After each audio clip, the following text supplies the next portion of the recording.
In broad terms, I'd identify 3 or 4 current challenges at the moment. I think although this has been a topic of much concern over the last 30 years, somehow planning still hasn't managed to address the questions of formality and informality in cities of the Global South. Large parts of, as we know, of cities of the Global South are in so-called informal settlements, and planners seem unable to address that and to cope with it.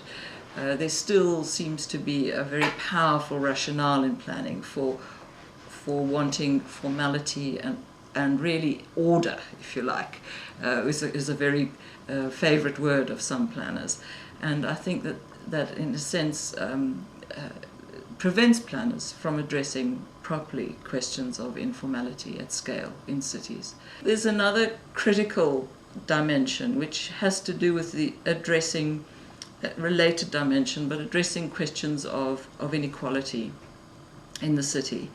And I think that this is where planning has to step back from the city. There are things that can be done at the level of the city, but there are also things which have to be done at the national level to address these questions of redistribution. In most parts of the world, not just the Global South, are experiencing a huge diversity in their populations through historical processes, migration.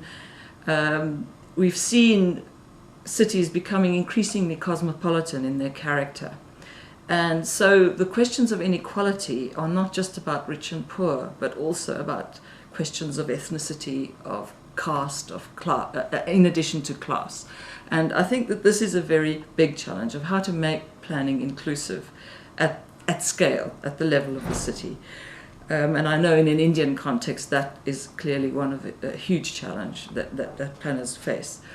And I think that the final issue I think is important that runs across all of these 3 issues is how you engage collectively communities in the process of addressing these questions in partnership with the state. And when I talk about engaging, I mean an active engagement, engagement of community processes, so that state and local communities can find solutions together at scale. And I think the question, I keep using the term at scale, but I think that is our serious challenge of how to scale these things up to make meaningful changes in planning.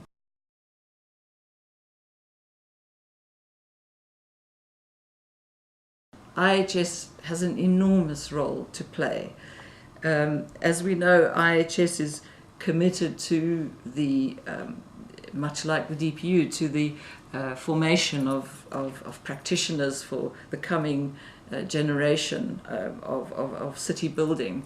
And I think that in the philosophy of IIHS, we find all the sensibilities around addressing questions of informality, the question of equality, and the question of inclusion in cities.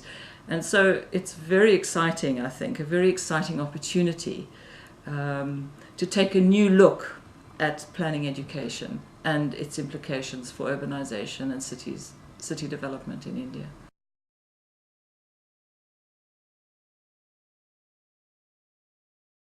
I think one of the most interesting challenges, and where I think DPU has a lot to contribute in this dialogue, is the focus on building the reflexive practitioner.